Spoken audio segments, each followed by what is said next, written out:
Good day, everyone. We are Group 8. We'd like to present to you our lesson for today. It is all about the Salient provisions of Republic Act number 11131. Also known as an act of regulating the practice of the criminology profession in the Philippines. So enough talking, let's proceed to our lesson. Salient provision of Republic Act number 11131.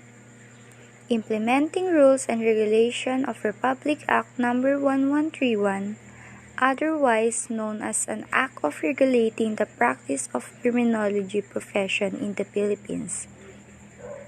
An act appropriating funds, therefore, repealing for the purpose Republic Act number 6506, otherwise known as an act of creating the Board of Examiners for Criminologists in the Philippines. Some salient provisions include the establishment of Professional Regulatory Board for Criminologists, the creation of a Code of Ethics and Professional Conduct for Criminologists, and the requirement for passing the criminologist licensure examination for individuals to practice as criminologists. The law is designed to ensure the competence and ethical standards of those in the field of criminology. One salient provision of Republic Act number 1131 is the creation of the Professional Regulatory Board for Criminologists. This board is tasked with ensuring the professional growth and development of criminologists in the Philippines by setting standards for licensure examinations, overseeing the practices of criminology, and implementing measures to maintain the integrity and competence of the criminology professionals. Who is qualified to be the members of the board? According to Section 7, qualification of the chairperson and members of the board. The chairperson and each member shall at the time of their appointment possess some of these qualifications. Must be a natural-born Filipino citizen and a resident of the Philippines. It's just a common sense. The one who will lead the board should be a Filipino citizen so that nothing can go wrong, and at the same time, he or she will truly understand the situation that they may tackle in the future, a Filipino to Filipino basis. Must be of good moral character, good reputation, and of sound mind and body. It should be all possessed of the aspiring chairperson and members of the board for the purpose of clean and quality governance, not convicted by a competent jurisdiction of any offense involving moral turpitude. Another common sense thing.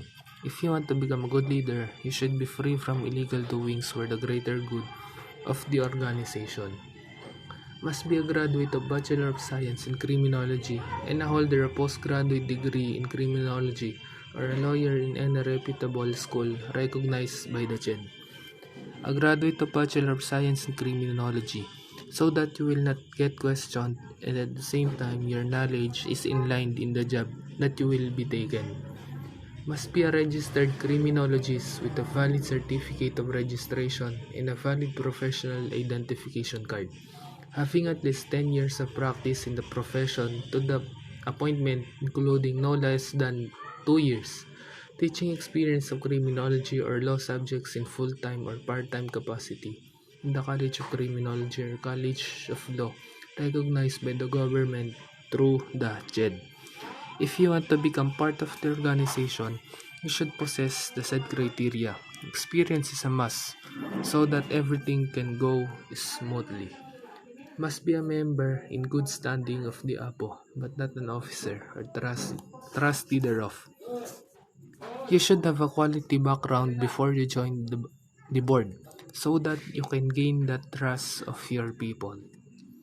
At last, must not be a member of the faculty or any school, college, or university where a regular class or review course in criminology is offered, nor a member of the staff of reviewers in a review school or center, and must not have any direct or indirect pecuniary interest in any such institution. You should only devote yourself in the board or organization because it may cause some unbalance between the two. Just focus in one and do what you have to do. Do you know who is qualified to take the board examinations? Under Section 14, here are the qualifications. Section 14. Qualifications of an applicant for the licensure examination. An applicant for the licensure examination for criminologists shall satisfactorily prove that one possesses the following qualifications. The first one must be a citizen of the Philippines or a foreign citizen whose country or state has reciprocity with the Philippines in the practice of criminology. Second, must be of good moral character, good reputation, and of sound mind and body, certified by the school where he or she graduated in the barangay where he or she lives. Unless the examinee is a foreign national, a certification from any professional of good standing will do. Third, must hold a bachelor's degree in criminology, accredited by the CHET, and conferred by a school, college, university, duly authorized by the government or its equivalent degree obtained by either a Filipino or foreign citizen from an institution of learning in a foreign country or state, provided that it is duly recognized and accredited by the CHED. Fourth, must not have been convicted of an offense involving moral turpitude by a court of competent jurisdiction. And the last one, those who failed 5 times, whether consecutive or cumulative, in the criminologist licensure examination must present a certification issued by a reputable institution duly recognized by the CHED that such applicant has satisfactorily completed a refresher course in criminology. Question: what is the criminology board exam passing rate? Answer: Section 17, rating in the licensure examination. To pass the licensure examination for criminologists, a candidate must be obtained a weighted average rating of 75% with no grades less than 60% in any given subject. So according to Section 17, rating in the licensure examination, to pass the licensure examination for criminologists, a candidate, or for example those who take the exam, must obtain or must have a weighted average rating of 75% with no grades that will drop at 60% in any given subject. In case the examinee obtained a weighted average rating of 75% but has a grade below 60% in any of the subject, the result of the examinee shall be deferred in the required to retake the particular subjects. In case the examinee has a weighted average rating of 75% with the passage but he has below 60% in the subject, the result of examinee will defer or require him to retake particular subject that he failed.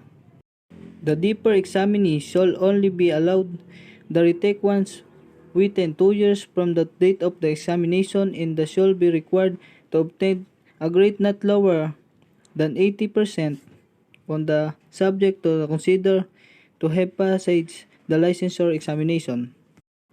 They can only take it once every 2 years, and the weighted average ratings has increased to 80%.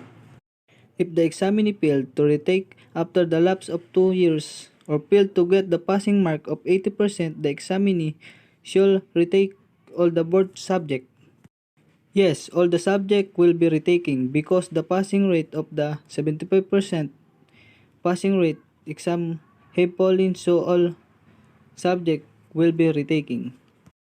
Any examinee who failed 3 or more board subject shall be deemed to fail the board examination. When the examinee has taken 3 or more and still has not passed the means that which examinee the deemed to have failed the examination. Do you know the work opportunities that await you if you pass the board exam for criminologists? Criminology professionals can work in a number of environments, including police stations, prisons, universities, courtrooms, and government agencies. Under Sec 22 of Republic Act 6506, below are the work opportunities. Number 1. Professor, instructor, or teacher in criminology. As a professor, instructor, or teacher in criminology in any university, college, or school recognized by the government and teachers any of the following subjects: law enforcement administration, criminalistics, correctional administration, criminal sociology, and allied subjects. Number 2. Law enforcement administrator, executive advisor, consultant or agent in any government or private agency. As law enforcement administrator, executive advisor, consultant or agent in any government or private agency. Number 3. Technician in dactyloscopy, ballistics, question documents, police photography, lie detection, forensic chemistry, and other scientific aspects of crime detection. These experts plays a crucial role in crime detection and investigation. Number 4. Correctional administrator, executive supervisor, worker or officer in any correctional and penal institutions. A correctional administrator, executive supervisor, worker or officer in a correctional and penal institution is responsible for managing and overseeing the operations of the facility. Number 5. Counselor, experts, advisor, researcher in any government or private agency. In roles as a counselor, expert, advisor, or researcher within the government or private agency, individuals often contribute to decision-making processes, provide guidance, conduct research, and offer expertise in various fields. Wanna know the difference of Republic Act 1131 and Republic Act 6506? Well, according to University of Mindanao 2008, the distinction between the two lies in the fact that Republic Act 1131 regulates criminology calling practices in the Philippines and appropriates reserves, which it then repeals for the purpose of Republic Act 6506, another act that establishes the board examiners criminologists in the country. This law has advantages and disadvantages too. As stated by University of Mindanao 2008, the benefits of Republic Act 11131 include regulating criminologist exams, enrollment, and licensure, as well as overseeing, controlling, and directing criminology research, standardizing and regulating criminology education, enhancing criminologists' proficient competence, and integrating all criminology progression programs. The requirement that participants have a normal of at least 75% over in all subjects is Republic Act 11131's drawback. Exam retakes are necessary for understudies who score lower than average. In other words, they must retake the exam till they pass. Another interesting fact about this law is that Malacanang on Thursday, November 15, released a copy of Republic Act No. 11131 signed by former President Rodrigo Roa Duterte on November 8. Former President Rodrigo Duterte has signed into law measures regulating the practice of criminology profession in the Philippines. Duterte's Republic Act No. 11131, otherwise known as the Philippine Criminology Profession Act of 2018, effectively repeals Republic Act No. 6506 that created the Board of Examiners for Criminologists in the country. Republic Act No. 11131 governs the examination, registration, and licensure for criminologists, supervision, control, and regulation of the practice of criminology, standardization and regulation of criminology education, development of the professional competence of criminologists, and integration of all criminology progressional groups. Duterte's new law also creates the Professional Regulatory Board for Criminologists, a collegial body under the administrative supervision and control of the Professional Regulation Commission or PRC.